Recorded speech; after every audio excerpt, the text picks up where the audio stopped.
ഒരിക്കൽ ഒരു ഹോട്ടൽ ഒരു പ്രായം ചെന്നയാൾ ചായ കുടിക്കാനായിട്ട് കാത്തിരിക്കുകയാണ്. സൗത്ത് ആഫ്രിക്കയുടെ പ്രസിഡന്റ് അവിടേക്ക് കടന്നു വരികയാണ്.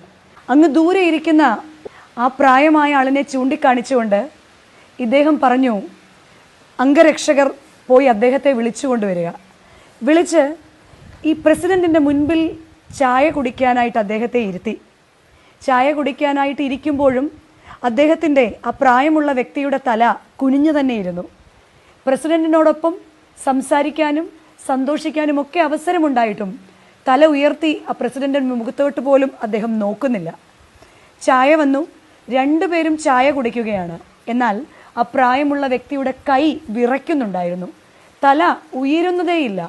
അദ്ദേഹത്തിൻ്റെ കണ്ണ് നിറഞ്ഞ് ടവലെടുത്ത് അദ്ദേഹം കണ്ണ് തുടയ്ക്കുന്നുമുണ്ട്. ചായ കുടിച്ചതിന് ശേഷം പ്രസിഡന്റ് എഴുന്നേറ്റ് സി യു എന്ന് പറഞ്ഞ് അവിടെ നിന്ന് പോകുകയും ചെയ്തു. അദ്ദേഹത്തിന് ഏറ്റവും പ്രിയങ്കരനായ അംഗരക്ഷകരിൽ ഒരാൾ ചോദിച്ചു, പാവം മനുഷ്യനല്ലേ, അദ്ദേഹത്തിൻ്റെ കൈ വിറയ്ക്കുന്നത് കണ്ടോ, പ്രായം കൊണ്ടോ ക്ഷീണം കൊണ്ടോ ആയിരിക്കും. അന്നേരം മറുപടിയായിട്ട് പ്രസിഡന്റ് പറയുകയാണ്, ഇതൊന്നുമല്ല കാരണം.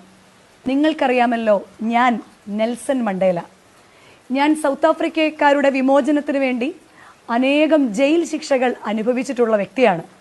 ഞാൻ കിടന്ന ജയിലിലെ ഏറ്റവും ക്രൂരനായ ഒരു ജയിലറായിരുന്നു നമ്മുടെ മുൻപിലിരുന്ന് ആ ചായ കുടിച്ച വ്യക്തി. പലപ്പോഴും അതിക്രൂരമായിട്ട് എന്നെ പീഡിപ്പിക്കുകയും ഒരിക്കൽ ഞാൻ ദാഹജലത്തിന് വേണ്ടി യാചിച്ചപ്പോൾ എൻ്റെ പാത്രത്തിലേക്ക് മൂത്രമൊഴിച്ചിട്ട് അത് കുടിച്ചോളൂ എന്ന് പരിഹസിക്കുകയും ചെയ്ത ആളാണ്. ഇന്ന് ഞാൻ ഈ രാജ്യത്തിൻ്റെ പ്രസിഡന്റ് ആയിരിക്കുമ്പോൾ എങ്ങനെയും എനിക്ക് അദ്ദേഹത്തെ ശിക്ഷിക്കാമെന്ന് അദ്ദേഹത്തിന് അറിയാം. എന്നാൽ അദ്ദേഹം ചെയ്ത പ്രവൃത്തിയെക്കുറിച്ച് ഓർത്താണ് അദ്ദേഹം തല ഉയർത്തി നോക്കാതിരുന്നത്. പ്രിയമുള്ളവരെ, എത്ര മാതൃകയോടെയാണ് സൗത്ത് ആഫ്രിക്കയുടെ പ്രസിഡന്റായ നെൽസൺ മണ്ടേല നമ്മുടെ മുൻപിൽ ഇന്ന് നിൽക്കുന്നത്.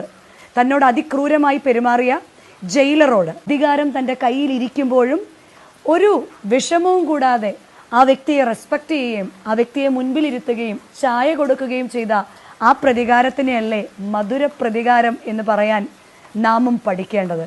പലപ്പോഴും പ്രതികാരം കൊണ്ട് നമ്മുടെ ഉള്ളു പുകയുമ്പോൾ, എങ്ങനെയും നമ്മളെ ഉപദ്രവിച്ചവരെ ഉപദ്രവിക്കണമെന്നൊക്കെ നമ്മൾ ആഗ്രഹിക്കുമ്പോൾ നാം പഠിക്കേണ്ട പാഠം, കാലം എല്ലാവരെയും കാൽച്ചുവട്ടിൽ അല്ലെങ്കിൽ എല്ലാ കാര്യങ്ങളെയും കാൽച്ചുവട്ടിൽ കൊണ്ടുവരും. പക്ഷെ കൊണ്ടുവരുമ്പോൾ എങ്ങനെ നാം തിരിച്ചു പ്രതികരിക്കുന്നോ അതാണ് നമ്മുടെ വ്യക്തിത്വം. അതുകൊണ്ട് പ്രതികാരങ്ങളും പകയും നമ്മുടെ മനസ്സിൽ അനേകമുണ്ടെങ്കിലും അവയെ കഴുകിക്കളയുക.